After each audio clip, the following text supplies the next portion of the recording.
लाहौर में एक दिल दहला देने वाला वाकया पेश आया। धर्मपुरा की रिहायशी नौरीन शहजादी उम्र 40 साल थी। इसकी शादी मुलाजिम नामी शख्स से हुई। मुनीर नशे का आदी था। छोटी छोटी बातों पर आपे से बाहर हो जाता था। घर वाले भी उसका साथ देते। जिस रात ये सानिहा हुआ, इरम ने अपनी बहन शाजिया को फोन किया और बताया कि मुलाजिम ने सारी रात कभी मुर्गा बनाया, कभी एक टांग पर खड़ा किया।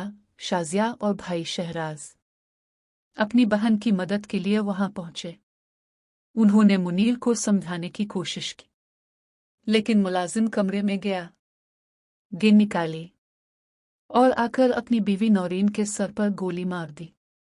इस वक्त कमरे में नौरीन की बहन, भाई और 3 साला बेटी मौजूद थे और उन्होंने ये सब अपनी आंखों से देखा। ये वाकया हमें सबक देता है कि बेटी की शादी करते वक्त दुनियादारी के बजाय दीनदारी को देखना चाहिए। अल्लाह हम सब की बेटियों की हिफाजत फरमाए और ऐसे जालिम शोहरों से बचाए।